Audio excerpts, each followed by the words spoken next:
بسم اللہ الرحمن الرحیم۔ جس موضوع پہ آج ہم بات کریں گے وہ مغرب پرستی کا مرض ہے۔ مغرب پرستی کا مطلب یہ ہے کہ کوئی بھی جب تہذیب غالب ہوتی ہے تو لوگ اس کو اپنے لیے معیار بنا لیتے ہیں۔ اس وقت چونکہ مغربی تہذیب کو ایک درجہ فضیلت حاصل ہے ہمارے اوپر، وہ مالی طور پر بھی کامیاب ہے، ٹیکنالوجی میں بڑی اونچی چلی گئی ہے، فلسفے اور سائنس اور علوم میں بھی بہت آگے ہے۔ ان کے ہاں علم، ان کے ہاں تہذیب، ان کے ہاں اٹھنا بیٹھنا، ہر چیز ہمارے لیے پرکشش ہو گئی ہے۔ تو یہ جو تہذیبوں میں یہ عروج و زوال ہوتا رہتا ہے، اس کی وجہ سے ہمارے ہاں کے اثرات ہوئے۔ ان میں سے ایک چیز جس کو ہم مغرب پرستی کے لفظ سے جانتے ہیں، میں اس کو ٹیکنیکل پہلو سے نہیں جانا چاہتا، لیکن میں ان رویوں کی صرف توجہ دلانا چاہتا ہوں جو ہمارے لیے نقصان کا باعث ہیں، یا ہماری تہذیب میں خرابی کا باعث ہے، یا ہمارے مذہب کے لیے خرابی کا باعث ہے۔ وہ یہ ہے کہ استدلال مغرب سے آئے تو ٹھیک، بلکہ میں نے یہ بھی دیکھا ہے کہ ہم وہ بات پورے زور سے کہہ رہے تھے، پورے استدلال سے کہہ رہے تھے، اور ایک گورے نے وہ بات کہہ دی ہے تو بس ٹھیک ہے۔ ہماری بات پورا زور، پورا استدلال، پوری علمی دنیا کے ہم نے ڈھیر لگا دیا باتوں کا، اس کی کوئی ویلیو نہیں ہے۔ کیوں؟ کیونکہ ہمارے اندر یہ ہے کہ بس وہاں سے جو بات آئے گی وہ ٹھیک ہوگی، ہمارا اعتبار اتنا زیادہ ہے ان کے اوپر۔ تو یہ چیز ہے جس کی طرف میں مرض کے طور پر نشاندہی کرنا چاہتا ہوں کہ تہذیب ان کی اچھی ہے، استدلال ان کا اچھا ہے، علم ان کا سچا ہے، آدمی ان کا سچا ہے، وہ بڑے کھڑے ہیں، وہ بڑے اخلاق والے ہیں، وہ بڑے زبردست ہیں۔ یہ سارا کچھ جو ہے یہ مغرب پرستی کی علامات ہیں۔ اگر ہم تہذیبی طور پر دیکھیں تو پچھلے 400 سال میں مغرب نے یہ کام بڑی چابک دستی سے کیا ہے کہ اپنا ایک امیج بنایا ہے۔ ایک امیج تو خود بخود بنتا ہے، اس میں وہ قصوروار نہیں ہے، یعنی وہ بنانے کے ان کا ارادہ نہیں تھا، وہ ان کی جو سائنسی ترقی ہے اور جو ان کی ایجادات ہیں اس نے ایک روپ قائم کیا ہے۔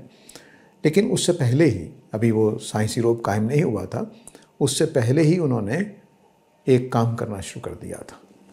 آپ ادب دیکھ لیجئے، آپ پینٹنگز دیکھ لیجئے، آپ تقریریں دیکھ لیجئے۔ مثلاً کسی، میں نام نہیں لے رہا، کسی مغربی برطانوی ہاؤس آف لارڈس کے ایک آدمی نے یہ جملہ بولا تھا کہ ساری دنیا غیر مہذب ہے، ہم مہذب بنائیں گے اس کو۔ یہ جملہ آج سے 400 سال پہلے کا ہے غالباً۔ تو یہ جو ان کا آغاز اس خیال سے ہوتا ہے، انہوں نے پھر اس کام کے لیے کیا کیا کہ واقعتاً جھوٹ بول کر یا سچ بول کر انہوں نے اپنے آپ کو مہذب ترین گنوایا ہے، اپنے آپ کو پنکچول گنوایا ہے، اپنے آپ کو فرض شناس گنوایا ہے، اپنے آپ کو ذہین منوایا ہے، اپنے آپ کو دیانتدار علم کی دنیا میں منوایا ہے، اپنے آپ کو سچا منوایا ہے، جس کے نتیجے میں ہم آہستہ آہستہ اس خیال کا شکار ہو گئے کہ مغرب ہی معیار ہے۔ چنانچہ اس کو آپ اپنی سیاسی زندگی میں بھی دیکھ سکتے ہیں۔ مولوی صاحب الیکشن میں نہیں جیت سکتے، جدید پڑھا لکھا جیت جائے گا۔ کیوں؟ کیونکہ وہ اسی کا تربیت یافتہ ہے، اسی کی اولاد ہے، اسی تہذیب کا ایک سمجھ لیجیے کہ حصہ ہے۔ یہ آپ کو پوری زندگی میں نظر آئے گا۔ آپ کاروبار کرنے جا رہے ہوں، تب آپ معاملات کرنے جا رہے ہوں تو سوٹڈ بوٹڈ آدمی آپ کو زیادہ قابل قبول لگے گا دیسی آدمی کے مقابلے میں، کیونکہ وہ اس تہذیب کا نمائندہ ہے، اور دیسی آدمی ہماری پرانی تہذیب کا، جس کے اوپر مغرب نے زور لگا کر بتا دیا ہے کہ یہ کسی کام کا نہیں ہے، کسی قابل نہیں ہے۔ تو یہ جو ہمارے ہاں یہ تصور پیدا ہوا ہے، اس نے پھر ہمارے علم کی دنیا میں بہت تباہیاں کی ہیں۔ اگر آپ دیکھیں تو ہندوستان کی فلسفی قدیم ترین فلسفی، یورپ سے بھی، یونانی فلسفی سے پرانی ہے، لیکن اس کی کوئی ویلیو نہیں ہے۔ کیوں؟ کیونکہ پورے کا پورا ہندوستان مغرب پسند ہے، مغرب پرست ہے۔ تو ان کے ہاں ویدیں جس فلسفے کو بیان کرتی ہیں اور جن دانائیوں کو بیان کرتی ہیں، شاید یونانی فلسفی سوچ بھی نہیں سکتی، لیکن دنیا میں اس کی کوئی ویلیو نہیں ہے، کیونکہ مغرب نے پروپیگنڈا اتنا زیادہ کیا ہے، بلکہ کسی نے اچھا لکھا ہے کہ تمام انسانی تاریخ ایک والیوم میں ہے اور جدید مغربی تاریخ آپ کو 5 والیوم سے ملے گی۔ کیوں؟ کیونکہ انہوں نے اپنے آپ کو دکھانا ہے، انہوں نے منوانا ہے کہ ہم کون ہیں۔ ہم اس کے اثر میں آ گئے، چینی بھی اثر میں آ گئے، ہم ہندوستانی اور پاکستانی بھی اثر میں آ گئے، عرب بھی اثر میں آ گئے، تو انہوں نے اپنی چیزیں چھوڑ دیں۔ چنانچہ آپ دیکھیے کہ عرب نکمے نظر آئیں گے آپ کو، دیسی لوگ نکمے نظر آئیں گے۔ چینیوں نے اب دوبارہ سر اٹھانا شروع کر دیا تو چلو، ورنہ وہ بھی نکمے نظر آتے تھے۔ تو یہ جو کچھ ہو رہا ہے کیوں ہو رہا ہے؟ اس لیے کہ ہمارا ایک امپیکٹ بنایا گیا ہے ویسٹ کا، اس کی روشنی میں ہم چیزوں کو دیکھتے ہیں۔ علم کی بنیادیں ویسٹ نہیں ہے، علم کی بنیاد انسان ہے، اور انسان کا جو استدلال ہے اس کے اوپر باتوں کو ماننا چاہیے اور یا رد کرنا چاہیے۔ اس وجہ سے نہیں کہ کہنے والا کون ہے۔ علم کی دنیا کی یہ سب سے بدبختی ہوتی ہے کہ کہنے والے کی وجہ سے بات نہ سنی جائے۔ نبی کریم صلی اللہ علیہ وسلم نے اس کو غمت الناس اور بطر الحق کہا ہے کہ اس وجہ سے کسی کی بات نہ سنی جائے کہ یہ تو فقیر سا آدمی ہے، اس کی بات میں کیوں مانوں۔ یہ نہیں ہونا چاہیے۔ حق، سچائی، نبی کریم صلی اللہ علیہ وسلم دیکھیے کہ ایک بہترین انسان، آخری رسول اور ایک بہترین امت کے بانی ہیں، انہوں نے کہا کہ الحکمت ضالۃ المومن، حکمت جو ہے وہ انسان کی وہ چیز ہے جس کی اس کو تلاش ہوتی ہے، گمشدہ چیز ہے، اس کو پانا چاہیے اس کو، خواہ وہ کہیں بھی ہو۔ تو یہ جو الحکمت ضالۃ المومن ہے، یہ نبی کریم صلی اللہ علیہ وسلم نے اس کو امتوں کے ساتھ نہیں جوڑا تھا۔ گو قرآن مجید حکمت کا خزانہ ہے، لیکن آپ نے یہ بھی کہا کہ کسی کی طرف سے کوئی حکمت کی بات آئے تو اس کو تسلیم کرنا چاہیے۔ تو افراد کے ساتھ نہیں ہوتا، یعنی یہ اس یورپ کی بات، اس چین کی بات جو کسی زمانے میں ڈارک ایجز میں تھے، ان کے ہاں حکمت کی بات آئے گی تو ہم مانیں گے۔ چنانچہ ہماری امت نے جب یونانی فلاسفی ٹرانسلیشن ہوئی ہے تو اس کو ہاتھوں ہاتھ لیا ہے۔ کیوں؟ کیونکہ ان کی ٹریننگ یہ نہیں تھی کہ دوسروں کے علم کو دھتکار دینا ہے، یہ ٹریننگ نہیں تھی ان کی۔ تو یہ وہ جگہ ہے جہاں پہ ہمیں اب سوچنا ہے کہ مغرب پرستی نہیں، یہ ایسے ہی جیسے ہم اپنی پسند کے مولوی صاحب کی بات مانیں، نہیں۔ اصل میں بات ماننی ہے کہ قرآن و سنت کہاں سے آئی ہے، اس کی دلیل کیا ہے، اس کا استدلال کیا ہے، وہ بات درست بھی ہے کہ نہیں ہے، اس کا ثبوت کیا ہے، یہ چیزیں دیکھنے کی ہوتی ہیں۔ یہ نہیں کہ کہنے والا کون ہے۔ اس سے پھر تعصب وجود میں آتا ہے اور علم کی ترقی رک جاتی ہے۔ چنانچہ ہمارے علاقوں میں علم کی ترقی اس لیے رک گئی کہ ہم نے اشخاص کے ساتھ دین کو جوڑ دیا۔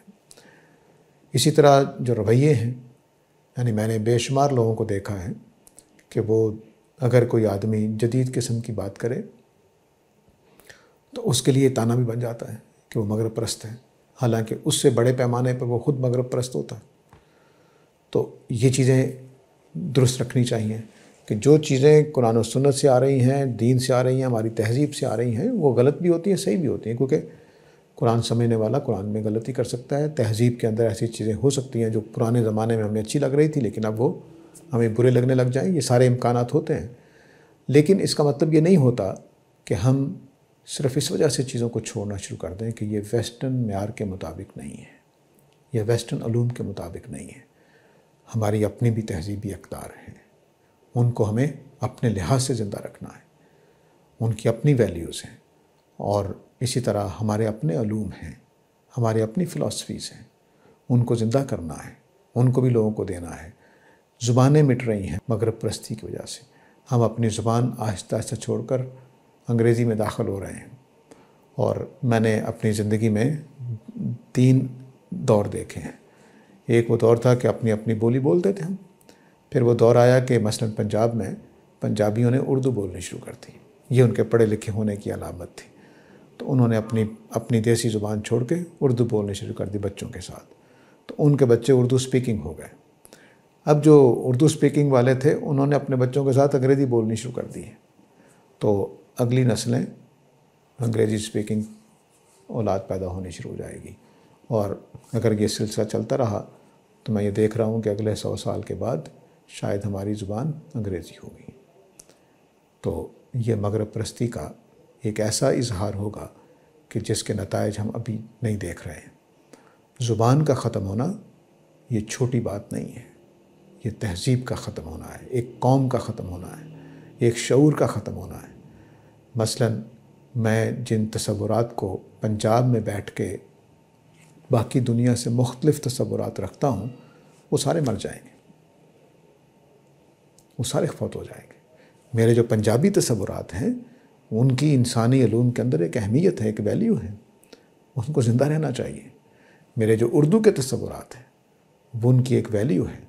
میں نے کئی ٹرانسلیشنز پڑھی ہیں، مثلا اقبال کی شاعری کی ٹرانسلیشن، غالب کی شاعری کی ٹرانسلیشن عربی میں پڑھی ہے، انگریزی میں پڑھی ہے، وہ بات پہنچتی نہیں ہے، کیونکہ میری جو تہذیب کی چیز ہے وہ میں ہی سمجھ سکتا ہوں۔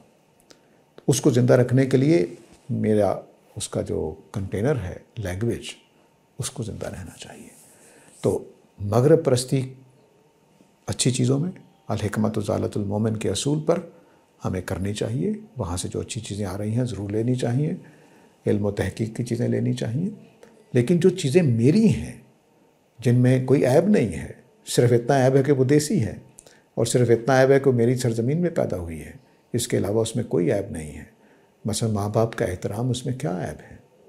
لیکن میں نے چھوڑ دیا مغرب پرستی کی وجہ سے۔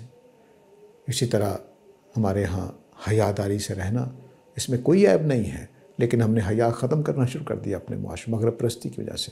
تو جو میری ویلیوز ہیں، میری اقدار ہیں، میرے تصورات ہیں، میرے علوم ہیں، میرے فلسفے ہیں، میری مٹی کی خوشبوئیں ہیں، ان کو میں نے زندہ رکھنا ہے، نہیں تو مغرب سب کچھ کھا جائے گا۔ چنانچہ پنجابی دم توڑ رہی ہے۔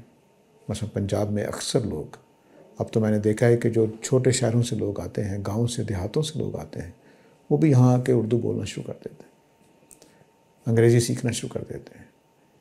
ایسے لوگوں کو میں نے انگریزی بولتے دیکھا ہے جن کا تلفظ بھی ٹھیک نہیں ہے، جن کو ضرورت بھی نہیں ہے انگریزی بولنے کی، وہ بول رہے ہیں،